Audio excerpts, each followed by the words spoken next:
Yesus itu Tuhan. Mengapa dia mati? Teman-teman, Tuhan dan Allah orang Kristen tidak pernah mati karena Allah adalah roh adanya.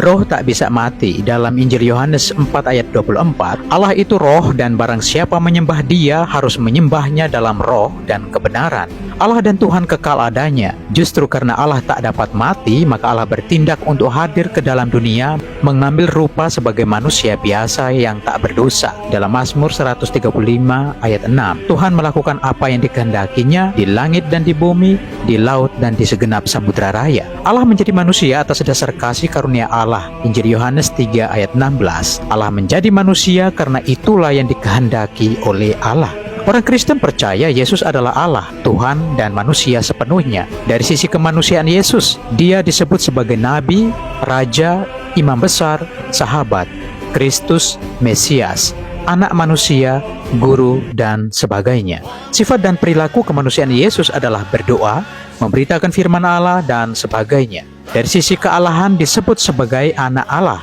Tindakan ilahi Yesus mengampuni dosa, menyelamatkan banyak orang, membangkitkan orang mati sesuai yang dikehendakinya. Dalam Mazmur 115 ayat 3, Allah kita di sorga yang melakukan apa yang dikehendakinya.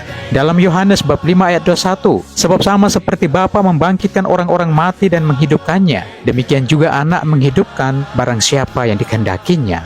Teman-teman, orang Kristen percaya Yesus memiliki dua kodrat, yaitu kodrat sebagai Allah atau yang ilahi dan kodrat sebagai manusia. Ketika Yesus mati di atas kayu salib, tentunya Yesus mati bukan sebagai Allah, tetapi kematian Yesus sebagai manusia. Firman Tuhan berkata dalam Efesus 2 ayat 15, sebab dengan matinya sebagai manusia, ia telah membatalkan hukum Taurat dengan segala perintah dan ketentuannya untuk menciptakan keduanya menjadi satu manusia baru di dalam dirinya dan dengan itu mengadakan damai sejahtera. Dalam Filipi 2 ayat 8, dan di dalam keadaan sebagai manusia, Yesus telah merendahkan dirinya dan taat sampai mati, bahkan sampai mati di kayu salib. Pertanyaan yang sering kali muncul dari sahabat-sahabat kita yang muslim, Allah kok repot-repot menjadi manusia? Dalam kitab suci di atas jelas Allah menjadi manusia atas dasar kasih karunia Allah.